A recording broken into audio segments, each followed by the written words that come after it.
Sir यहीं पर जज की डेड बॉडी मिली थी। एक्सीडेंट में बेटे और बीवी की मौत के बाद और कुछ हुआ तो मुझे बताओ। ऐसा कोई खास रिश्ते के बारे में तो नहीं जानता, सिर्फ बेटी ही रहती है उनके साथ में। वो शादीशुदा है ना?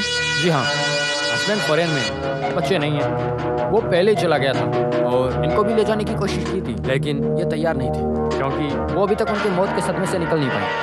उनको लाना है कैसा?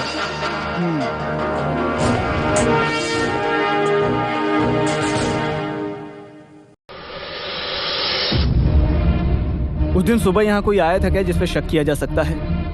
दोस्त या कोई इंसान जिस पे शक किया जा सकता है? ऐसा कोई आया है, याद नहीं आ रहा। देखो अच्छे से याद करके बताओ, कोई आया था क्या? नहीं, सर्वेंट्स को रखना पापा को पसंद नहीं है और ड्यूटी पे जो गुनमन थे उनकी बीवी की तबीयत ठीक नहीं है, ये फोन आया तो पापा ने उन्हें छुट्टी दे दी थी। सॉरी। अगर तुमने सच बोला तो हम तुम्हें जेल नहीं भेजेंगे। तकरीबन सुबह के 3 बजे होंगे। कुछ आवाज सुन के मैं उठी, उठ के विंडो से बाहर देखा तो 3 लोग भागते हुए दिखे। कुछ तो गड़बड़ है ये सोच के मैं पापा के कमरे की तरफ बढ़ी, लेकिन तभी तक मेरे पापा। ठीक है प्लीज।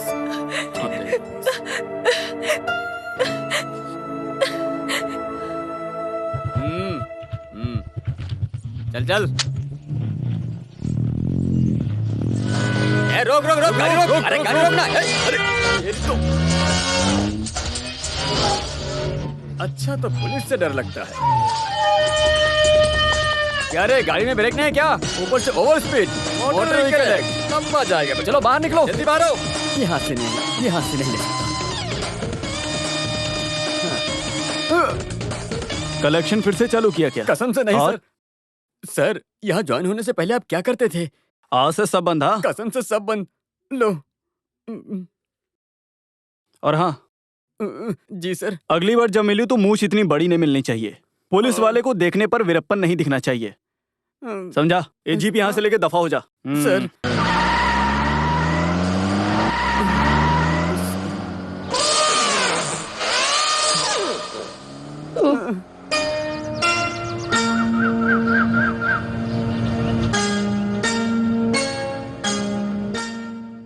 फिलहाल के लिए सुंदर है ना सर?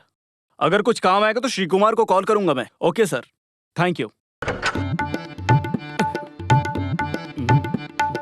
हाँ क्या बात है, तुम तो बहुत डिसेंट हो गए। सर मैं तो पहले से ही डिसेंट हूँ सर, ये मजबूरी में करता था पेट के लिए। सर ये है जज साहब के गनमैन अयप्पन पिलाई। कब से काम कर रहे हो तुम? 4 साल हो गए काम करते हैं सर।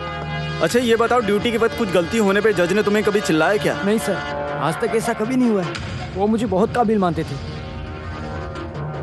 जस्टिस राघवन मेनन का कोई दुश्मन था क्या? कुछ धमकियां वगैरह? ऐसे कोई दुश्मन वगैरह तो नहीं थे सर, लेकिन इस केस के दौरान उन्हें पूरे दिन कॉल पर धमकियां आती ही रहती थी, लेकिन इन सब से उन्हें कुछ फर्क नहीं पड़ता था। ऐसे कोई धमकियां हाल फिलहाल में आई थी क्या? नहीं सर।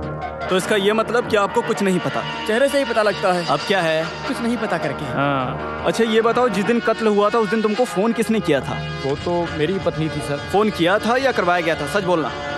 करवाया था सर जी अगले ही दिन बाईपास सर्जरी के लिए दिल्ली जाने वाले थे। साथ में मैं और रेणुका मैम जाने वाले थे। दिल्ली जाएंगे तो 3 महीने बाद ही आएंगे, ऐसा सोचकर बीवी परेशान हो गई, इसलिए मैंने ही बुखार का बहाना लिया और कॉल करवाया, लेकिन जाकर आने तक। ये चाबी का गुच्छा आज से पहले तुमने कभी देखा है? नहीं सर। झूठ बोल रहा है क्या? मैं तो बस पूछ रहा था। तो आप फिलहाल के लिए यहाँ से जा सकते हैं। अच्छा सुनो, तो ये चाबी का गुच्छा तुमने सच में नहीं देखा? नहीं सर। हाँ, ये चाबी का गुच्छा किसका है किसी को नहीं पता और किसी को चाहिए भी नहीं। तो फिर ज्वेलरी वाले से जाकर हमको ही खुद पूछना पड़ेगा, वही है ना सुंदर अपना करेक्ट तरीका? तो फिर उसके लिए समय नहीं बर्बाद करते हैं सर, और वहाँ चलकर आपको ही मुख्यमंत्री से पूछना पड़ेगा। वैसे मैं तो रेडी हूँ सर। तो फिर चलते हैं। हाँ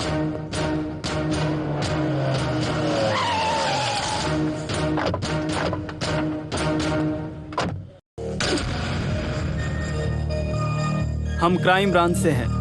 मैं क्या कर सकता हूँ सर? Thank you.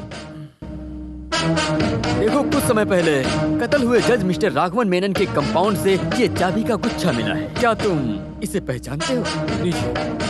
ये घर पे या दुकानों पे इस्तेमाल होने वाली तो नहीं लगती। मुझे लगता है लीगल चीजें छुपाने वाले सीक्रेट लॉकर के लिए बनाए गए हैं ये। तो आप मुझे बता सकते हैं कि इसका इस्तेमाल कहाँ कहाँ होता है? सर ऐसे एक गिफ्ट की चेन हमने अभी तक नहीं निकाला है सर। ऐसे एक सीक्रेट की हमको जरूरत ही नहीं है। सीधा साधा तरीके से चलने वाले, सच और भरोसे की बुनियाद पर बना हुआ एक बिजनेस एम्पायर है हमारा। ये लीजिए चाबियाँ, आप हमारे रिकॉर्ड्स और स्टोर चेक कर सकते हैं सर। तो ये हमारा एडवर्टाइजमेंट गिफ्ट सब एक एडवर्टाइजिंग एजेंसी करती है सर वहाँ पूछोगे तो शायद कुछ भी मिल सकता है सर। ये लीजिए उनका कार्ड। जिस नाम मीडिया एडवर्टाइजिंग। ये की चेन्स हम उनको इतने समय से गिफ्ट पे देते आ रहे हैं। वैसे ये तो रिजेक्ट किया हुआ है, कोई सैंपल में लेकर आया था। सर पहले कभी किसी ने तो लाया हुआ सैंपल है ये। कौन लेकर आया सैंपल? हर दिन कोई ना कुछ लेकर आता ही है। जब पार्टी को पसंद आता है तो ही हम उसे लेते हैं। अब ये तो पहले ही रिजेक्ट किया हुआ मॉडल है, तो इसका डिटेल्स यहाँ पर होगा मुझे नहीं लगता। जब तक इस कीचेन का मालिक नहीं मिल जाता तब तक आप ये शहर छोड़ के नहीं जा सकते, समझे आप? हाँ बिल्कुल। कॉलेज में इस तरह की घटना पहली बार घटी है। कभी भी भरोसा नहीं कर सकते सर। आप एक पुलिस ऑफिसर होने के नाते ही ऐसा सोच पा रहे हैं। पिछले कुछ सालों से मैं इन लड़कों को काफी अच्छी तरह से जानती हूँ। अगर आप लोग आगे भी ऐसे बोलेंगे कि ये कातिल है तो मैं बिल्कुल नहीं। देखिए मैडम, जान पहचान तो अच्छी बात है, पहचान का हो जाने से बेगुनाह तो साबित नहीं हो जाता ना। सबूत इम्पोर्टेंट है और उसके लिए किसी को भी पूछताछ करने का हक हमें भी है। हम ऐसे ही पूछते रहेंगे। मैंने कुछ गलत कहा क्या सर? हाँ, हमको मिस राधिका मेनन से मिलना है। राधिका मिस को आने को बोलो। कृष्ण कुमार और जस्टिस राघवन मेनन के मर्डर के वक्त इनका प्रेजेंस काफी क्लियर है, समझी ना आप? तो पुलिस को उनको समय पे ढूंढ के निकालना काफी हद तक इम्पोर्टेंट है। और इसके बाद यस मिस राधिका मेनन, मैं Varghese Anthony from crime branch. Radhika आप यहाँ पे? मैं यहाँ पे गेस्ट लेक्चरर हूँ। महाराष्ट्र में रहने वाले रिटायर्ड तहसीलदार जगन्नाथ मेनन के बेटे मिस्टर राघवन मेनन। राधिका, उनके साथ आपका क्या रिश्ता है? दूर के रिश्ते के मामा थे। डरो मत, मैंने ऐसे ही पूछा। क्या करूं, इन्वेस्टिगेशन मेरा काम है। ऐसे बेकार में पूछते रहते हैं, कुछ मिल जाएगा ये सोच। क्या सबूत? तो तुम्हारे वो खास स्टूडेंट्स, आई मीन त्रिमूर्ति, अभी वो मेरे मेन सब्जेक्ट हैं। तो इस केस में मुझे आप दोनों का कोऑपरेशन चाहिए होगा। मिस राधिका, मुझे अभी आपसे और बातचीत करनी है, लेकिन अभी नहीं। मैं आपको बाद में कॉल करता हूँ, टेंशन नहीं लेना। ये फ्रेंडली इन्वेस्टिगेशन है, वही मेरा तरीका है। Let's go. बोला ना, चलो। सर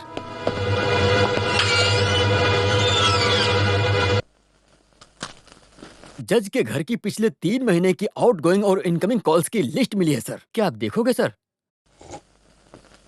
अभी जिस केस का हम इन्वेस्टिगेशन कर रहे हैं उसकी डिटेल्स किसी को भी पता नहीं चलनी चाहिए। Be careful. Yes sir. वो लड़के जिस दिन भागे थे, उस रात को पुलिस ने पेट्रोलिंग अच्छे से की थी। स्टेट के सारे कोने कोपचे को मस्त एक रात में छान मारा। उस हादसे के बाद पेट्रोलिंग में कोई कमी नहीं है। यहाँ वहाँ भाग ही रहे ना। अगर पेट्रोलिंग सही से हुई है इसका मतलब वो त्रिमूर्ति शहर में ही है। लेकिन मैं जानता हूँ कि वो इस शहर से भागने की कोशिश जरूर करेंगे। एक और बार छान मारूं क्या? हाँ, इसकी जरूरत पड़ेगी। उनको पकड़ना ही होगा, और वो भी बहुत जल्द। छान मारूं फिर? हाँ, बोला ना मैंने। सर